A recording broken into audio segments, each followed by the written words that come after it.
Thank you for joining us. My name is Nell Pepper, and on behalf of Harvard Bookstore, I am thrilled to introduce tonight's event with Ari Berman presenting his book, Give Us the Ballot, The Modern Struggle for Voting Rights in America. Tonight's event is co-sponsored by the Hutchins Center. The Hutchins Center for African and African American Research supports research on the history and culture of people of African descent the world over and provides a forum for collaboration and the ongoing exchange of ideas. Ari Berman is a political correspondent for The Nation and an investigative journalism fellow at the Nation Institute. Ari Berman's new book, Give Us the Ballot, recounts the history and unexamined consequences of the Voting Rights Act, including the continuous and ever more sophisticated means used to restrict voting rights and political representation. All right. Hi. Thanks for coming. Good to see everybody. One of the fun things after spending years behind a computer working on a book is actually getting to see people who are reading it and interested in the subject matter. And it's a very good time to discuss voting rights. We just came out of the 50th anniversary of the Voting Rights Act last month, and we're heading into a big election cycle. So I think this issue is very much going to be in the news. And actually a number of people that I quoted in the book and I researched for the book are at Harvard. So it's a particular pleasure to be here discussing it. I thought I would talk a little bit just first about how I came to cover this topic and kind of how I thought to do this book, and then talk a little bit about what's in the book, and then make sure we leave time for questions as well. But in early 2011, I'm a staff writer for The Nation, but I sometimes write for other places as well. And early in 2011, I noticed that a bunch of new states were passing new voting restrictions. Places like Florida and Ohio and Wisconsin and Texas. And these were things like cutting early voting and eliminating same-day voter registration and requiring strict government-issued ID to cast a ballot and purging the voting rolls and disenfranchising ex-felons. And this was happening across the country, but it really wasn't getting a lot of attention. It was like there was a paragraph here and there was a paragraph there, but no one had put together that maybe this was a new national strategy that was being undertaken in the wake of Obama's election to try to make it harder to vote. And so I wrote a story about this for Rolling Stone called The GOP War on Voting. That was kind of like the first national magazine article to talk about the impact of these new restrictions on the 2012 election. And I kind of thought that I would write this piece and then I would go back to kind of covering whatever, everything else, a bunch of different issues. But what happened is, number one, the response to the article was much greater than I anticipated. A lot of people had the same reaction to me. They were shocked that, in the year 2011, after the election of the first black president, we were having this whole new debate about voting rights. But also what happened was that a lot of these laws were challenged in court, new laws were passed in new states, and so I basically ended up covering the 2012 election through the lens of, new laws making it harder for people to vote, and would people be able to participate in the political process, and what impact would these new restrictions actually have? And it was interesting. In 2012, a lot of these efforts actually backfired. They were blocked in court. 10 major new voting restrictions were blocked in court. And in fact, there were larger turnouts among some of these impacted communities. The African American vote was higher in places like Ohio than it had previously been. And black turnout actually exceeded white turnout in the 2012 election for the first time in recorded history. So there was a feeling that maybe these new barriers had been overcome. But what happened shortly after the election was that the Supreme Court decided to hear a challenge to the Voting Rights Act. And at that point in time, I became very interested in the Voting Rights Act. And I started asking, my friends who were very active in voting rights, well, what should I read to get up to speed on the Voting Rights Act? What did it do? Why is it being challenged? And to my surprise, there really wasn't an accessible book out there that told the story of the Voting Rights Act. It was such a monumental piece of legislation, but when I asked people, what should I read about the Voting Rights Act, they were like, read these series of essays in LSU Press in 1986. And I'm like, there's nothing more current out there that I could read. So then I thought to myself, well, maybe I should write this book. And I thought about writing it because, number one, I had an intuition that the Supreme Court was going to gut the Voting Rights Act. It wasn't too hard to figure out that this current Supreme Court that gave us Citizens United and a number of other decisions would do that. And at the same time, I knew we were coming up on the 50th anniversary of the Voting Rights Act, that there was this new debate about voting rights in the country. And so I really wanted to tell kind of two narratives, two intertwining narratives. I wanted to tell the narrative of revolution, the narrative of enfranchisement, to talk about, how we got a president named Barack Obama, and we have a Congress where John Lewis is considered the conscience of a Congress.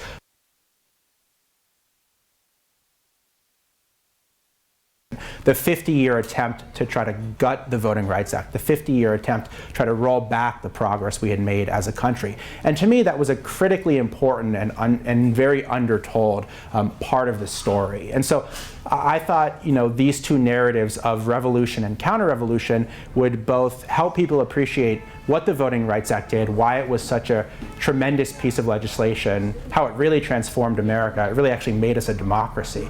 And at the same time, understand the current attack on voting rights. Why did the Supreme Court gut the Voting Rights Act? Why is this most fundamental right? Everyone believes that you can't be a democracy without the right to vote. Why is this right continually under attack, and why is it particularly under attack today? So those are the two things I'm going to talk about broadly in my talk. And I just want to go back a little bit to talk about what was America like before the Voting Rights Act. And the statistics are really sort of staggering when you go back and look at it. I mean, 6.7% of African Americans registered to vote in Mississippi in 1964.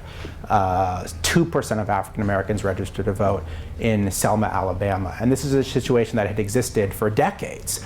And even when the Congress got serious, Congress basically did nothing for a long time. We're a strange country in that we fought a civil war ostensibly about the issue of equality, right? We passed 3 amendments to the Constitution to enforce Reconstruction, the 13th and 14th and 15th Amendment. The 15th Amendment pretty clearly stated that the right to vote shall not be abridged or denied on the basis of race, color, or previous condition of servitude. That language doesn't leave a whole lot of room for ambiguity. But then, aside from a 10-year period where we did enforce Reconstruction, where federal officials did go to the South, and we had black senators from Mississippi, black governors from Louisiana, a situation that is actually kind of unthinkable today. But we had this amazing brief 10-year period, and then federal troops leave the South as a result of the disputed election of 1876, and states like Mississippi and Alabama start passing things like poll taxes and literacy tests and grandfather clauses and property requirements, which are backed up by widespread economic, social retribution, violence, and fraud. So there's official means to disenfranchise voters, and there's unofficial means to disenfranchise voters. This situation basically exists unchanged until the 1950s, where you start to see some movement, first from the civil rights movement, and then things like the Montgomery bus boycott begin to put some pressure on Congress. So Congress passes the first Civil Rights Act. We think of the Civil Rights Act of 1957, then they pass the Civil Rights Act of 1960, then they pass the Civil Rights Act of 1964. But none of them solve this problem. None of them change the fact that only 2% of African Americans are registered to vote in Selma, Alabama, and places like that. And so Martin Luther King goes to visit Lyndon Johnson in late 1964 after winning the Nobel Peace Prize, and he says to Johnson, "I'm going to go to Selma to try to win a Voting Rights Act." And Johnson says, "Well, I support that idea, but I'm not doing it now. I just passed the Civil Rights Act. I have other legislation on my plate. I want to do Medicare, all this other stuff, Great Society legislation. So you're just going to have to wait." So King goes to Selma, and there's a new movement there. Bloody Sunday happens. I'm sure everyone in this room knows where that is, but the horrible atrocities of Bloody Sunday, when people like John Lewis are basically nearly killed marching for the right to vote, that really pushes the Congress to do something about voting rights very, very quickly. And so we get to a situation where everyone thought the Voting Rights Act was unthinkable to, in a matter of months, it's become law, and Johnson signs it on August 6, 1965. And the Voting Rights Act did a few really remarkable things. The first thing was it knocked out things like literacy tests in the South overnight. People had been trying to get rid of these things for decades, and then suddenly overnight they were gone. And then it sent federal officials to the South to actually register voters, to make sure that there was compliance with the laws. And I talk a lot about this in my book, what it was like to send federal officials to the most segregated parts of the country, where merely trying to register could get you killed, and the effect that that had. And in places where nobody had been able to register for decades, hundreds and then thousands and then eventually millions of new voters were registered. And so that was a really transformative change. Then it sent, not only did it send federal officials to the South, it kept them there. Kept them there to make sure elections weren't stolen, that once people were registered, that there actually would be a shift in the power balance. And then over a longer period of time, it forced those states with the worst histories of voting discrimination to actually have to approve their voting changes with the federal government to make sure that they didn't discriminate in the future. And the federal government had never had that power in any other area to try to stop voting discrimination or any other kind of discrimination. So this was a remarkable power that it had. So the Voting Rights Act did all these amazing things. But it wasn't just like the southern states or other opponents of the Voting Rights Act just accepted this. We saw that within months of the law passing, southern states, led by South Carolina, challenged the constitutionality of the Voting Rights Act. And they made the pretty traditional argument that basically the federal government didn't have the power to tell states what to do when it came to their elections. And this case came before the Supreme Court on the first anniversary of Bloody Sunday, so March 7th, 1966.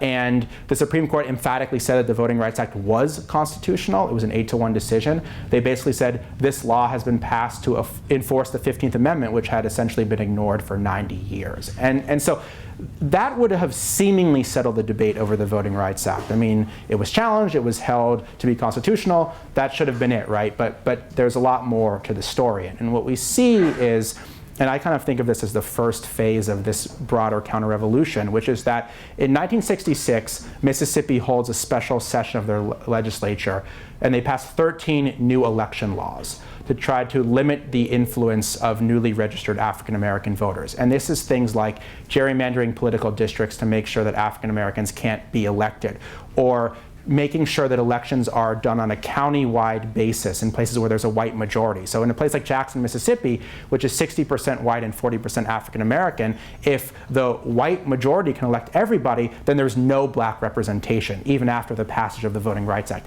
It was things like that that were done first in Mississippi and then they were replicated all across the South. And this was challenged before the Supreme Court again. And Mississippi basically made the argument that, well, fine, we accept that the Voting Rights Act was constitutional, but it only applies to voter registration. They can't tell us how to run our elections. We can change our election laws if we want to, even if it dilutes the African American voter or other communities. And the Supreme Court again emphatically said no, that the Voting Rights Act is not just about the right to vote, but it's about the power of that vote. It's about the fact that these newly registered voters will actually have a say in their democracy in terms of who represents them and the political power that they have. So that definition of the Voting Rights Act really broadly expanded the power of the law. And then what Chief Justice Earl Warren said to states like Mississippi was, oh, by the way, you have to approve all of your voting changes with the federal government now to make sure you don't discriminate in the future. And that was what became known as Section 5 of the law, the part of the law which I'll get to later that was rendered inoperative by the Supreme Court. And so really the fight over voting rights then shifted just from access to the ballot to this much broader notion of representation. As I talk about in my book, there were titanic struggles in the 60s, the 70s, the 80s, the 90s, and even up to today to ensure that the Voting Rights Act did lead to real representation. Because even after the courts had stepped in, there was still a lot of resistance to actually democratizing the country and actually making our democracy a truly multiracial, integrated democracy. What you also see around this time in the late 60s is that the balance of power in the parties begins to shift. The Democratic Party, which for many years was beholden to the Southern Democratic wing, becomes a lot more liberal, and it becomes a lot more associated with the civil rights cause. At the same time as that's going on, the Republican Party becomes a lot more conservative. And the Republican Party decides that instead of trying to reach the newly enfranchised voters, they're going to instead try to reach the conservative white backlash voters that don't like the civil rights movement, that don't like the Voting Rights Act. And we see this strategy, this Southern strategy, is most affiliated with Richard Nixon. But it actually begins with Barry Goldwater. Barry Goldwater is the first, he opposes this 1964 Civil Rights Act, and he's the first nominee for the Republican Party in the modern era who is anti-civil rights. Before that, you have Eisenhower and Nixon in 1960 that are broadly supportive of civil rights. Goldwater brands the Republican Party as anti-civil rights, and he begins to court people like Strom Thurmond, the senator from South Carolina, and bring them into the Republican Party. So you start to see these critics of the civil rights movement, these Dixiecrats, become Republicans. And then you see in 1968, Nixon launches this very public Southern strategy where he basically says that he's going to roll back the efforts of the civil rights movement. And not only in terms of his campaign, but he's going to put people in there who are then going to gut the Voting Rights Act once they get into office. And in fact, that's what we see when the Nixon administration gets into office. They try to end the most important provisions of the Voting Rights Act, because the Voting Rights Act, the temporary provisions, including this requirement that you have to approve your voting changes, that's up for expiration in 1970. I think a lot of people in Congress had hoped that 5 years would have been enough, that we wouldn't have needed a Voting Rights Act in 1970. But as a Republican congressman from Ohio said, the resistance had been far more extreme than they initially had anticipated. So it was this big fight over whether to reauthorize the Voting Rights Act. Nixon did not want to reauthorize the most important provisions of the Voting Rights Act. The Congress did. What happened in the end in that fight was that the Congress won, that a coalition of Republicans and Democrats formed what was basically a bipartisan consensus in the Congress for restoring the Voting Rights Act, and that 1970 reauthorization not only reauthorized the VRA, but it lowered the voting age to 18 for all elections, and it abolished literacy tests nationwide. And that kind of set a trend. And the trend that it set was that, number one, there was going to be this bipartisan consensus in Congress, that even when Republican candidates wanted to weaken the Voting Rights Act, they couldn't, because the Congress wouldn't let them. The second thing it showed was that the Voting Rights Act was going to be the vehicle to expand voting rights for all Americans, that this was something that was initially passed to help African Americans, but over time in its reauthorizations, it benefited a much broader segment of society. In 1970, as I mentioned, voting age was lowered to 18. In 1975, protections were added for language minority groups, so Hispanics, Asian Americans, Native Americans, they were all added to the Voting Rights Act. And so the VRA becomes this really broad piece of legislation that's really powerful. But what happens is that this kind of broad counter-revolution against the VRA, it doesn't end with Nixon, and actually it accelerates with Reagan. And this is another, to me, this is kind of the second phase of the counter-revolution is the Reagan era, because Reagan is someone who comes to power having opposed the Civil Rights Act, the Voting Rights Act, and the Fair Housing Act. And so he's on record opposing all of the three major pieces of civil rights legislation in the 1960s. And not only is Reagan elected, but a whole new movement of conservatives come with him who are very skeptical of the civil rights laws. One of them, who was educated right over here, was John Roberts, who is now the Chief Justice of the Supreme Court. And he is a pivotal figure in the story, and I want to talk a little bit about him, particularly because I'm at Harvard bookstore right now, and John Roberts was someone who was known as a Harvard, because he went to Harvard undergrad and then he went to Harvard for law school as well. And he came out and he was described by one of his professors as a conservative looking for a conservative ideology in American history. And I argue that he found that ideology in Washington, D.C. in two places, both of which would be pivotal in terms of the voting rights struggle. The first was that Roberts in early 1980 clerked for Justice William Rehnquist. And Rehnquist was the most conservative member on the court when it came to civil rights issues. He was known as the Lone Ranger when Nixon appointed him because he was so far out there, particularly on civil rights issues. He was someone who believed that Brown versus Board of Education was wrongly decided. He believed that an all-white primary in Texas was constitutional. He had personally administered literacy tests to Black and Hispanic voters when he was a Republican Party official in Phoenix. Despite all of this, Rehnquist was put on the court, but his views didn't moderate. And in fact, he was seen as the go-to guy when it came to opposition to civil rights on the Supreme Court. So first, Roberts goes and clerks for Rehnquist.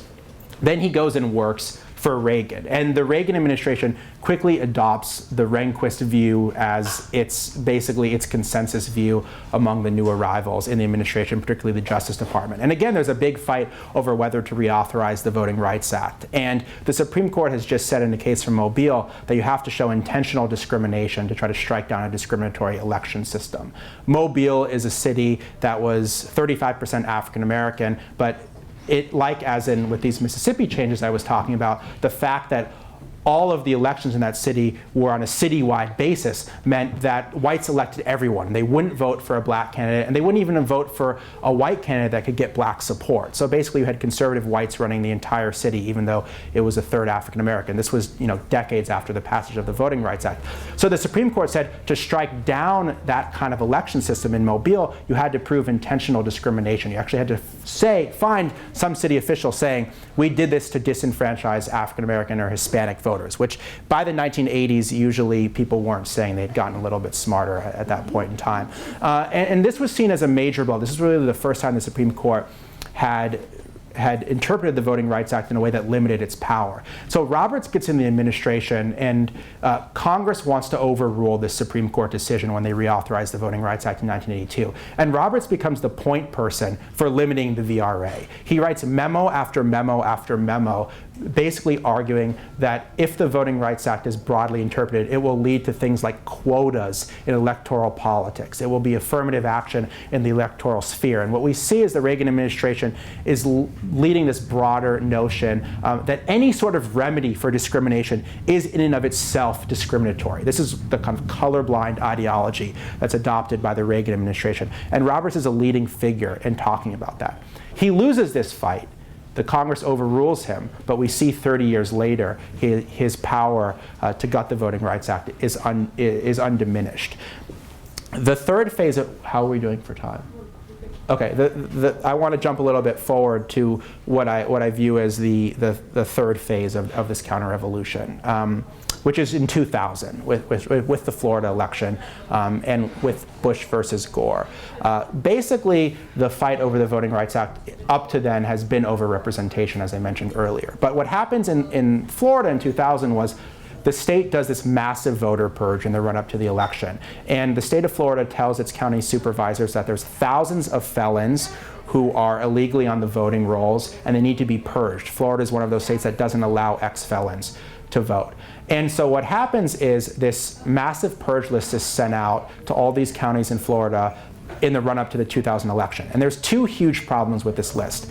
The first problem with this list is that it's incredibly inaccurate, that they're not requiring a 100% match between the felon database and the voter registration database. So people are getting kicked off the list if their names are different, if their sex is different, if their race is different, and the state's not doing anything about it. The second problem is that the list is discriminatory, that African Americans make up 11% of registered voters in Florida, but 44% of those on this purge list. So when election day 2000 happens and people show up at the polls and are told that they're felons and can't vote, even though they've been registered voters for decades, this is something that's disproportionately impacting African American voters. We know after the election that 12,000 people were wrongly labeled as felons in Florida. That was 22 times Bush's margin of victory. And I think it taught the unfortunate lesson, particularly to some elements of the Republican Party, that small manipulations in the electoral process could make a very big difference. So this new push that we see to restrict voting rights, to me it really begins in Florida in 2000, with the fact that the Republican Party realized it could get away with this kind of thing. The second thing that happens, and it's interesting, I wrote about this in the book and in an excerpt for The Nation, is if you look at what happened after the recount, a guy by the name of Ted Cruz is running Bush's recount team. And one of his first calls is to a guy named John Roberts, who both of them were Rehnquist clerks. They called it the cabal because the circle of Rehnquist clerks were so tight-knit. And so Roberts goes down to Florida and he helps the Bush campaign make their argument to the Supreme Court about why every disputed ballot should not be counted. Roberts is also advising another guy who's in the news right now, Jeb Bush, who was governor at the time. So all of these pivotal figures in the Republican Party are present in the Florida recount debacle. And when the Bush campaign, when the Supreme Court says that not every ballot should be counted, and that allows the George W. Bush to win Florida, that leads to a very different administration, a very different viewpoint. The Bush administration decides to prioritize voter fraud over investigations into voter disenfranchisement. Even though the Civil Rights Commission, after the U.S. Civil Rights Commission after the election finds that the outcome in Florida violated the Voting Rights Act, the Bush administration is obsessed with voter fraud, with this idea that there's wide-scale fraud and that it's benefiting Democratic candidates. They never find any evidence to back up these claims, but nonetheless they go on this years-long spree in terms of trying to find voter fraud at the Justice Department and elsewhere. And U.S. attorneys are fired, very famously, for not prosecuting voter fraud, and this becomes an obsession that we then see carrying over to today. So kind of all of the roots of the current efforts to restrict voting rights, I think you can find that they really began during the Bush II era. And I think a lot of people were hopeful that the Obama election would mean something very different, right? That the election of the first black president would end this debate, would settle this debate. And in fact, there were people that argued on both sides of the aisle that Obama's election meant that we, if not a post-racial society, that we had somehow moved to the point where things like the Voting Rights Act may not be needed any longer. And in fact, what we saw was the exact opposite. That in the same way that, Reconstruction led to a redemption period when all these states decided to pass things like literacy tests and poll taxes, that the election of the first black president led to a dramatic escalation of attempts to make it harder to vote. And so when all these states flipped after 2010 and the election of the Tea Party from blue to red, we started seeing these new voting restrictions that I talked about earlier. And 180 new restrictions were introduced from 2011 to 2012 in 41 states. And half the states in the country made it harder to vote. And we hadn't seen anything like this for decades. I mean, this was the most dramatic escalation of attacks on voting rights since the Voting Rights Act had been passed. And what was different about this effort was that it was more sophisticated, it was more subtle, that you had to explain to people, well, what's wrong with voter ID laws? Doesn't everyone have a photo ID, for example? And you had to drill down and you had to show, well, no, number one, not everyone has this ID, and number two, not everyone has access to it. If you look at who doesn't have it, that black voters, Hispanic voters, elderly voters, younger voters were less likely to have this kind of ID. And that was just one thing, whereas a much broader thing, cutting early voting, eliminating same-day registration, shutting down voter registration drives, all of this was an effort to try to make it more difficult for those constituencies that turned out in record numbers in 2008 and then again in 2012. And so again, there was a hope in 2012 that maybe Obama's election re-election would lead to an end to this. And remember, there was these 7-hour lines in Florida on election night 2012, and one of the reasons why there was these 7-hour lines in Florida was because they cut early voting and they eliminated early voting on the Sunday before the election, when black churches historically mobilized their constituents. And so we saw these much longer lines, and Obama said on election night, we have to fix this. We have to actually do something about this problem. The problem was that we didn't fix it, and we made it a whole lot worse, because shortly after Obama's election in 2013, the Supreme Court gutted the Voting Rights Act, as I mentioned earlier.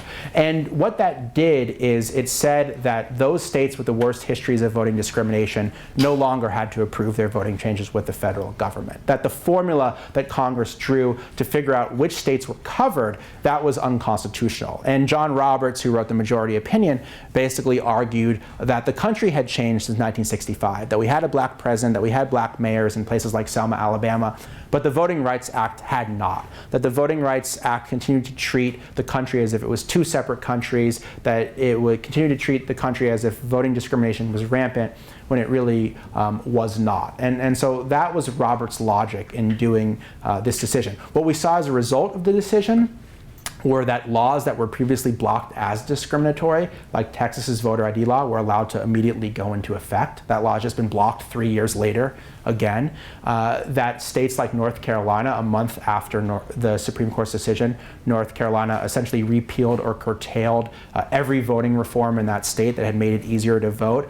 They required strict voter ID, they cut early voting, they eliminated same-day voter registration, they eliminated pre-registration for 16 and 17-year-olds, which was taught in high school civics class to encourage people to vote when they turned 18. My favorite is they eliminated Citizens Awareness Month, which encouraged people to register to vote. And this was all in one bill. We had seen these efforts exist in other states on a piecemeal basis. One state would cut early voting, another state would do voter ID. No one threw it all into one bill, and no one did it a month after the Supreme Court gutted the Voting Rights Act. So to me, what we saw in North Carolina and what continues ongoing today was a pretty striking rebuke of John Roberts' claim that these provisions of the Voting Rights Act weren't needed and that voting discrimination was largely a thing of the past. So where are we now? What's happened is that 468 new voting restrictions have been passed from 2011 to 2015, have been introduced from 2011 to 2015. 21 states have new voting restrictions in place, and 15 of them will be in place for the first presidential cycle in 2016. So that means places like Wisconsin, North Carolina, Virginia are going to have new voting restrictions in place, and we won't have the same protections for the Voting Rights Act that we did before. What I think it will also mean is that new states could pass new restrictions closer to the election when it's harder for them to be challenged, when a lot of state legislatures come back in 2016. It also means that local jurisdictions could change their laws, particularly in the South, where for many years they had to approve them with the federal government, and we may not know about it, or it may be harder to stop. So without depressing you all and ruining your night, I do want to end with some discussion of solutions, because one of the things is that all the attention on the rollback of voting rights has also just brought a lot more attention to voting rights, period. And I think that's one good thing that's come out of this, is that people understand the importance of the Voting Rights Act in a way that they didn't before. And people understand the importance of trying to expand voting rights more broadly to bring new people into the political process. And so there's a few interesting solutions that are out there that I want to talk about right now. One is just this whole notion of restoring the Voting Rights Act. Every time the Supreme Court weakened the Voting Rights Act in American history, the Congress acted to strengthen the Voting Rights Act. What's different is this Congress won't do anything. This Congress can barely name a post office, as we all well know. But nonetheless, there is legislation in Congress that would fix the Supreme Court decision, and it would fix it in two different ways. It would fix it by requiring states with a more recent history of voting discrimination, instead of looking at the past 50 years, looking more recently, to have to approve their voting changes with the federal government. This would cover not just southern states, but also some states that we don't associate as much with voting discrimination, places like New York and California.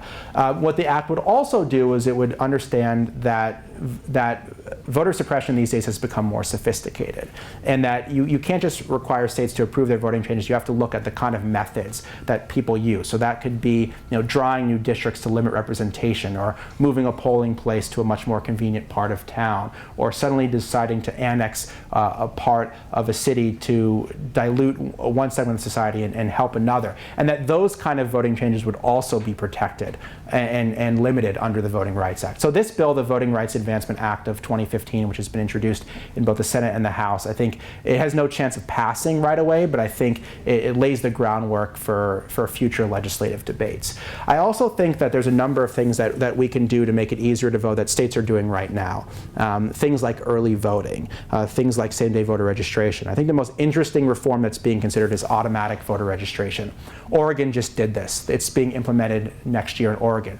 What Oregon basically said was that anyone who interacts with the DMV is automatically registered to vote. That instead of having to opt in and putting the onus on the individual, you have to opt out, and the state's automatically going to register you. And I think that would be a profound way of thinking about voting rights in this country, because for so long we've used things like voter registration to limit voter participation. That we've put all the burden on the individual to participate, as opposed to the government saying that we're better off in a democracy when more people participate. And so the Oregon reform is going to add probably about 300,000 to 500,000 people on the voting rolls. That's a big deal, but it's a bigger deal if it's adopted elsewhere. California is considering this reform right now. If California passes automatic voter registration, 7 million new voters are added to the voting rolls. That's a really transformative thing to do, to suddenly get 7 million new voters registered.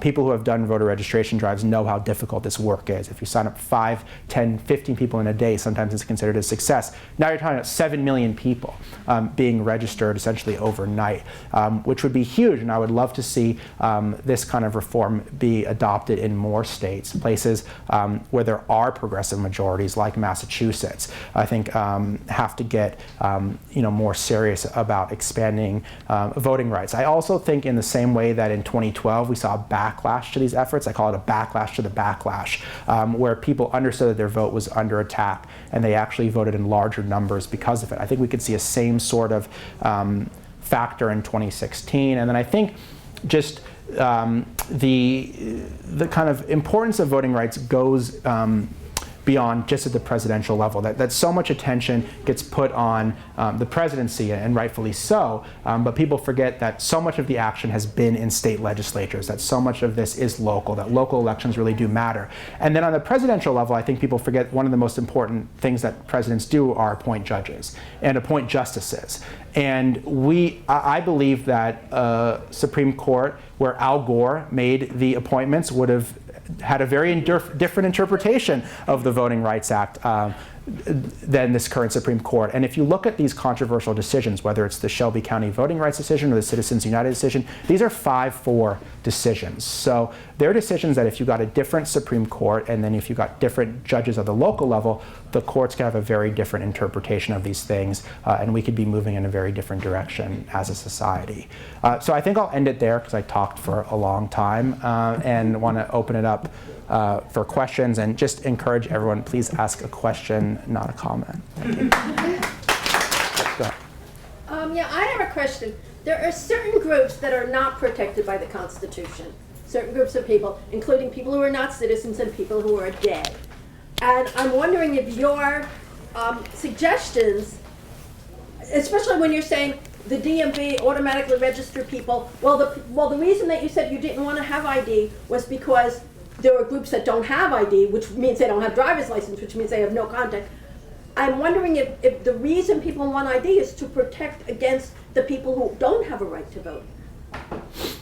Well, I mean, I think there's a broader issue, Alex. This is a good segue to your book. But Alex Kesar, who wrote the very good book, The Right to Vote, is here. And what I learned from Alex's book was that there is no fundamental protection for the right to vote in this country. And throughout American history, voting rights is something that's always been limited. And so I think one of the reasons that we keep having debates over voting rights is because we don't have this fundamental guarantee that says that everyone should be able to vote and you shouldn't make it harder to vote without having a very good reason. We don't have that. We have many laws that deal with protecting voting rights, but we don't have a blanket fundamental guarantee. And so that's why what should be the most fundamental right consistently is labeled the most contested.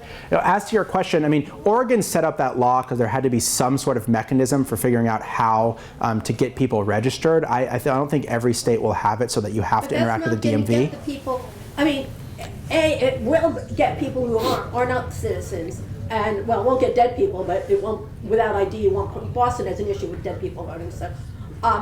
But the whole reason you said before that you wanted to have, you know, the thing through the motor vehicles or whatever, was that you didn't want to have ID, was that certain groups, which I disagree with factually, but they don't have ID. They don't have driver's licenses. You know, now if they don't have driver's licenses, then the DMV thing isn't going to benefit those. Yeah. You know, so I'm wondering if instead what would happen is the people who don't have a right to vote, who we have, the Constitution says cannot vote, including non-citizens. Well, but I don't think we're going to be, I'm going to answer this and then move on, but I don't think we're ever going to get to a situation where dead people or non-citizens have a right to vote. Well, no, we're talking about two different groups. Dead people, obviously they have the Yeah. right to vote, but the ID, without the ID, they can vote.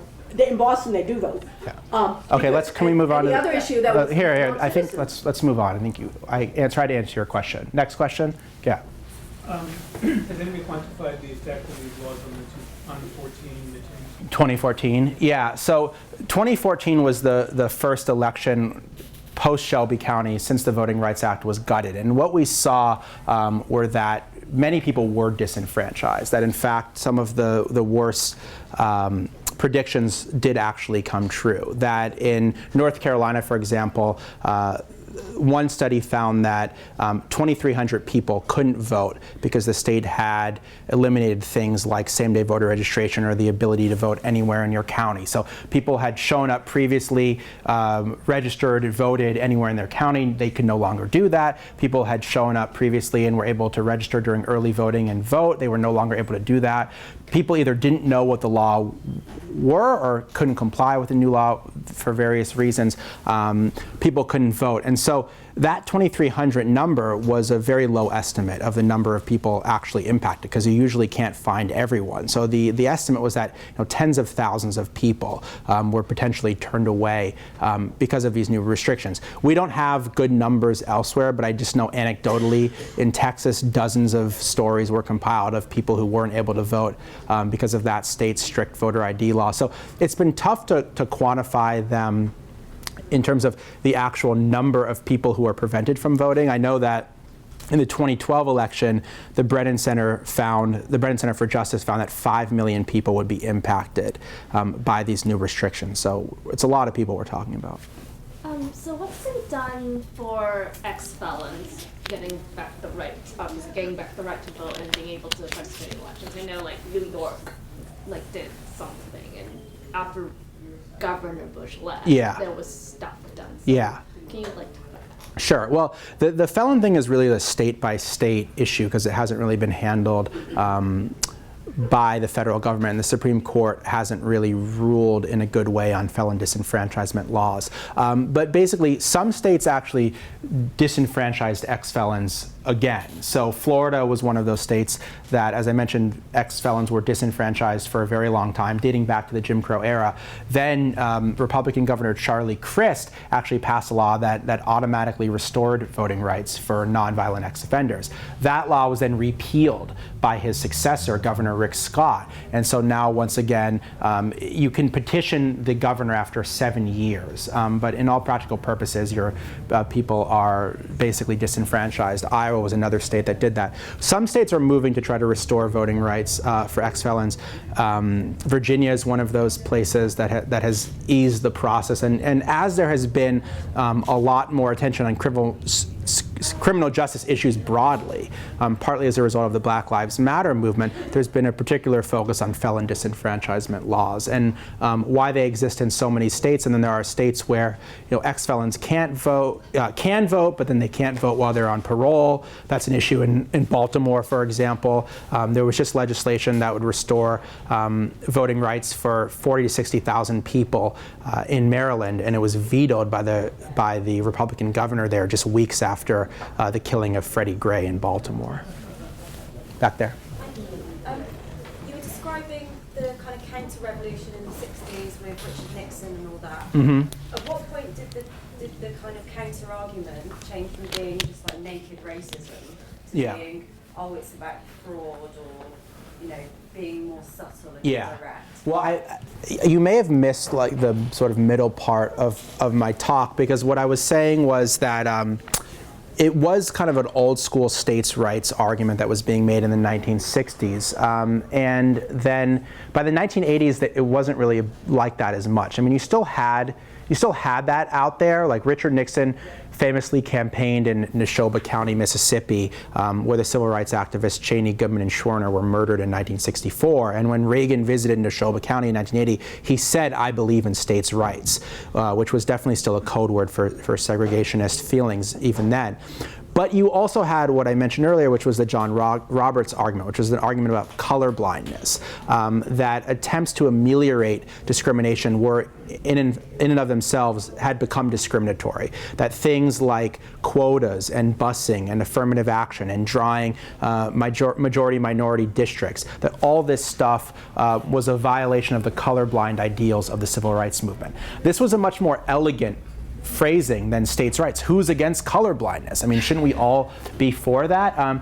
And it required a kind of depth and historical acknowledgement and a look at a complicated interplay of factors to try to debunk it. And so when the Reagan people started making this colorblind argument, they were a lot more successful than just the states' rights argument. And you saw that this argument was made not just in the South but in the North, and it was made not just by conservatives but some people who had previously considered themselves liberal as well. Another person in my book that I write a lot about who also studied at Harvard was a woman by the name of Abigail Thernstrom, and she was kind of the neoconservative of the voting rights counterrevolution. She was a former liberal supporter of the civil rights movement that believed that the voting rights movement had betrayed its colorblind ideals by adopting districts, for example, that would benefit Black or Hispanic voters. And so the colorblind argument, I think, was very powerful for conservatives and remains very powerful and is still very influential. When Antonin Scalia, for example, in the voting rights case, said that the Voting Rights Act had led to a quote-unquote perpetuation of racial entitlement, which I think was a very outrageous statement to a lot of people, he was basically just saying a more blunt version of the colorblind argument that had been made for 30 years.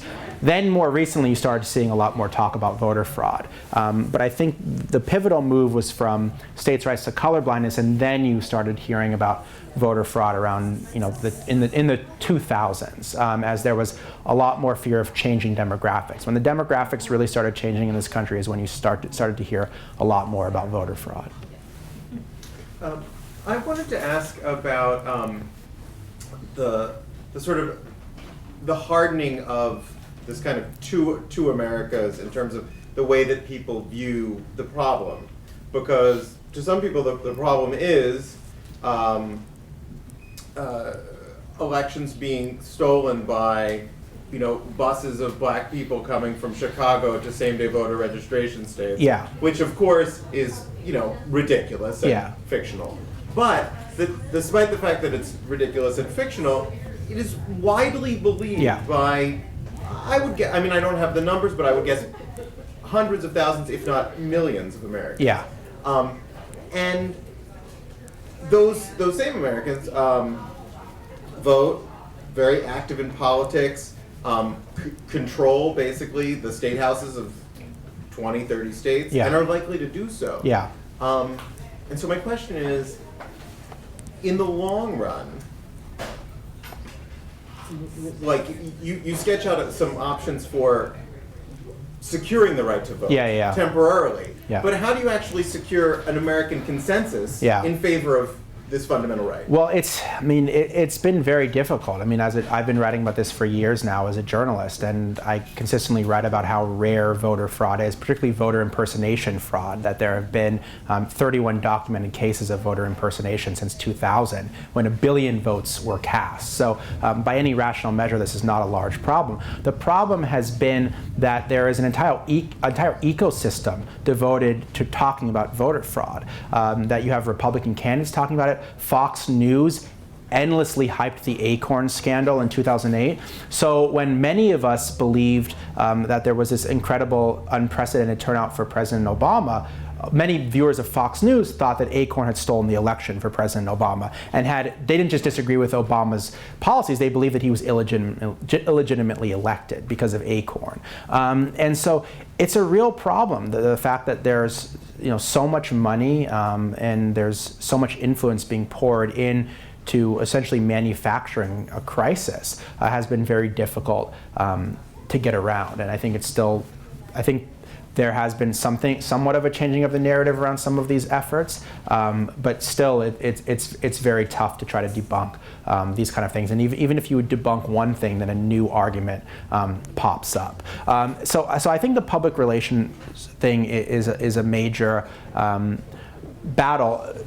but it has been true, it has been true that for many decades there was a broad consensus for more people voting. So it's not like all of a sudden we're going to be stuck in this paradigm forever. What we see is that when there are instances of tremendous progress, that's usually when there's the fiercest pushback, right? If you look at Reconstruction, you look at Obama today. And so I don't think that it's going to go on forever, but I think that we're in a pretty intense period of backlash, and when you're in the middle of that backlash, it's sometimes kind of hard to see your way out of it.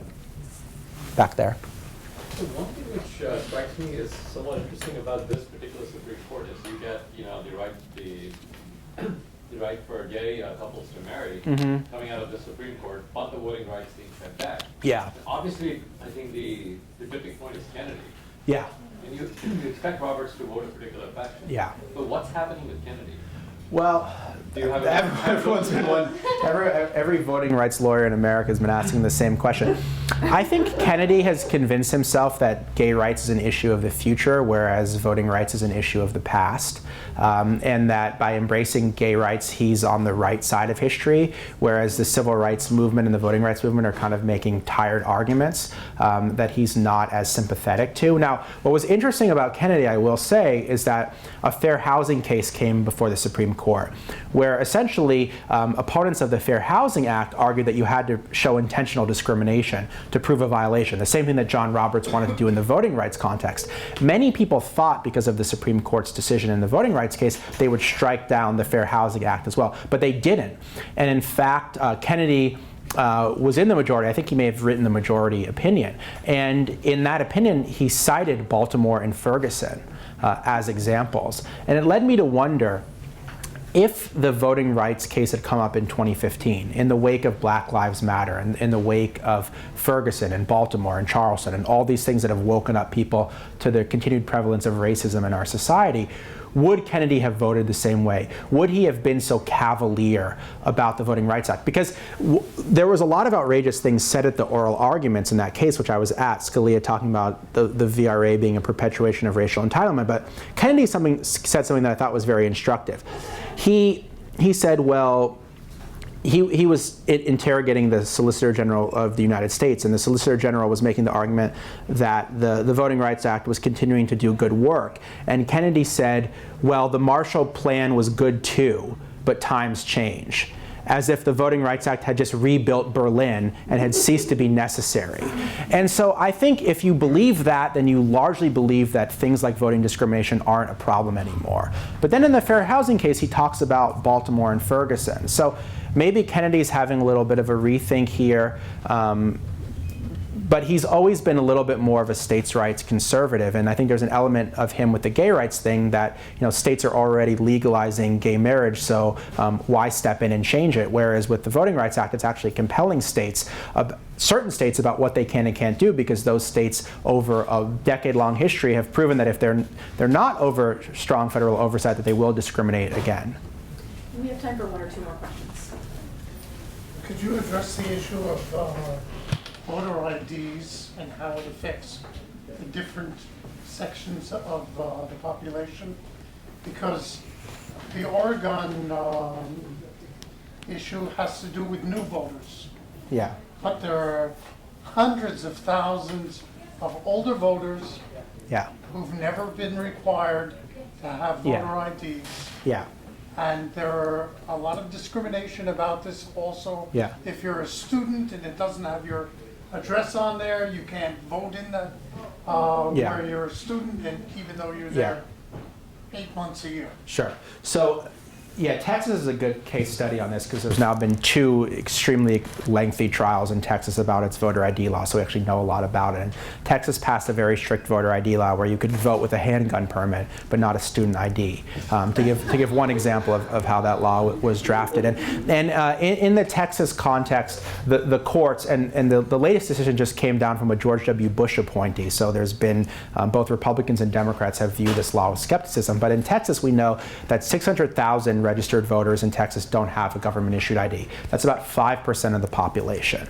That Black and Hispanic voters are anywhere from 2 to 3 times as likely as whites to not have an ID, so that there is a discriminatory impact in the ID law. That elderly voters have had major issues with this law because their driver's licenses are expired, for example, or they're disabled, or they don't have any way to get to a DMV office. Another problem in Texas is that 1/3 of the counties in Texas don't have DMV offices. So Texas is a pretty big state, so it's not like Boston. So if you live in a rural area and you don't have a driver's license and you don't have a DMV office, how are you going to get a new voter ID? And so this has been a very big issue in Texas. Obviously, you mentioned students. The fact that students can't vote with their state university ID, with the University of Texas ID, has kept students away from the polls. So certainly, I think there are definitely certain communities that are more impacted by these laws than others, and I think that's precisely why they were passed. One more question? Alistair, we can talk later, so I'm not going to call on you. Here, go ahead. Yeah.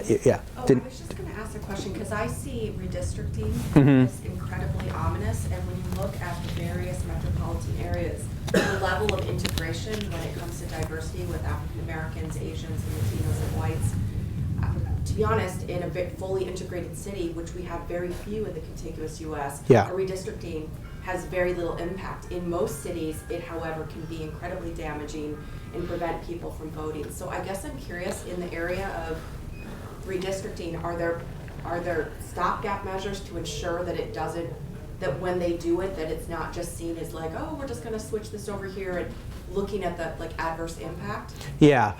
Well, that's one. What are the parameters? Well, that's one of the things that the Voting Rights Act did was so that you couldn't draw districts that would dilute the influence of African American or Hispanic or Asian American voters, and that was a fight over many decades that I write about in the book. And no problem, that I tried to bring to life. But I mean, it is a very major problem. It is a very big problem now, how districts are drawn, particularly on the Republican side of the aisle, because Republican districts are becoming wider and more rural and more conservative at the same time that the country is becoming younger and more diverse and more urban. And so what we're seeing is one of the reasons why this current Congress is so conservative is because, particularly in the House, and there's a lot of factors because the Senate is different, but in the House, the Republicans in Congress overwhelmingly represent very white, very conservative, very rural areas. And that makes them less likely to want to do things like restore the Voting Rights Act, because they don't have a lot of constituents in their districts who care about the Voting Rights Act or who care about related issues. And so I think that redistricting and gerrymandering has warped in some ways the representation in this country. And I think people are thinking about innovative ways to do it, whether it's an independent redistricting commission or certain other things that would try to get some of the politics out of this area. Thank you so much. Is that it? All right, thank you. Can I say one more thing about the book? Just one more thing that I want to say was, in my talk, I talked a lot about kind of numbers and policies and people, but the book is much more narrative. That I didn't want to do like a long reading, but I did try to tell the story of voting rights through the eyes of people and through the eyes of characters. And so I hope everyone's not too depressed and will buy books, but I also just want to emphasize this is a narrative history. It's not just sort of a dry legal textbook, and that was something as a journalist that was really important for me to do, to bring this struggle to life so that people could understand it, not just on an intellectual level, but also on an emotional level as well. Thank you. Afectados understood their exposure to the chemical to be the cause of a number of other symptoms and diseases other than sterility, including cancer, bone and muscular pain, vision loss, skin problems, and kidney pain.